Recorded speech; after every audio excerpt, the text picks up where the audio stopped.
when I saw the Joe Biden comments this week in Virginia, which he very amusingly yesterday sort of didn't retract. He said, if you, I sometimes, speak. My problem is I say what I'm actually thinking. Yeah. Sorry about that. If you think that's going to change, it's not.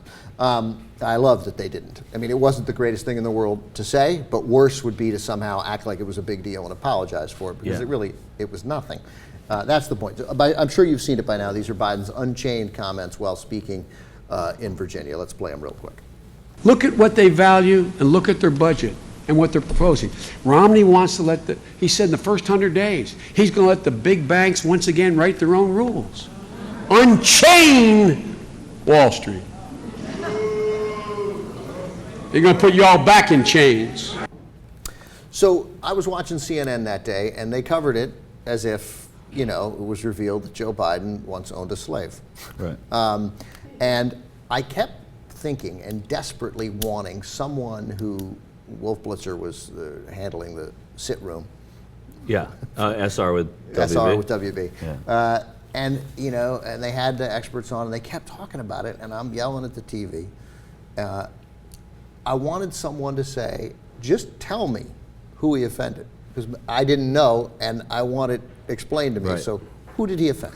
I don't know. He offended the people who care deeply about accuracy, because what Romney said was, we're going to unshackle the banks, and Biden said unchain. So what Biden should have said was unshackled, and he's going to put you back in shackles. Right. Yeah, Then it would have been fine. Then it would have been fine. Right. But just real quick, but that goes to what he was saying, which was using what has been the Romney campaign metaphor about what Obama has done to the economy, put it in shackles. Right. So they are the only people that can shackle anything. And it goes to also the fact that, first of all, I don't know the answer to your question. I don't know who is offended by this. You look at the sort of the depth of the man, and if it's anything having to do with civil rights, if it's anything having to do with women's rights at any time, Joe Biden's been a champion for both. He's made a long career. He does do silly things. This was a non-offensive moment. They were looking for something to be offensive.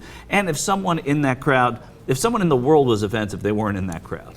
I just wanted that question asked. Again, it goes to what we started this show with Natalie Morales' interview with Ann Romney. I just want people to question, and in this case, the person who should have been questioned were the news media. Yeah. Just say, as you cover the story about Joe Biden going off again, saying something offensive, if you said something offensive, there has to be a group of people who were offended. Otherwise, it is by its very nature not offensive. Who was offended by this? I don't know. Jayar, do you think what they're saying when Republicans were criticizing it, because that's who hammered it, Mitt Romney came out and said that this was a new low after last week's. By the way, I think the Obama ad where he accuses Romney of killing the woman was lower than this. But apparently the Romney people thought this was the new low. Was this offensive, what Joe Biden said to black people? That's the thing. I don't think it was offensive. This was because first of all, I thought it was stupid. You know what? I think there was a direction with the words. I don't know. I can't read his mind, but that's my feeling on it. I thought it was dumb because it doesn't get black votes. So there really isn't a motivation to do it, even though it sounded like he was trying to get some kind of a rise to go away from voting for Mitt Romney when nobody in that crowd is going to. But it doesn't offend anyone, but it does. If I was with the Romney campaign, I'd be like, well, that's an accurate way to say what we're doing. We're not. I mean, you're associating us with slavery. We're slave masters now.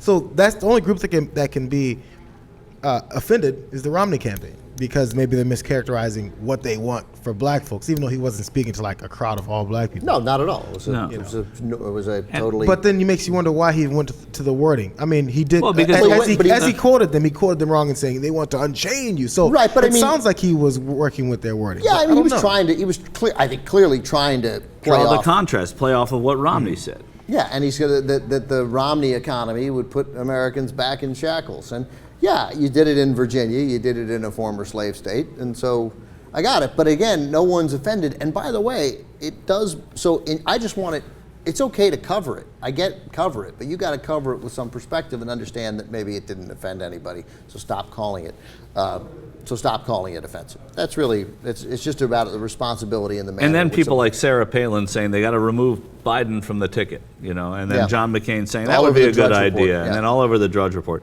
Nobody wants that. Rudy Giuliani saying that he's dumb. Yeah. That Joe Biden is dumb. Rudy Giuliani lost to Mitt Romney. Tell me who's dumb, Rudy.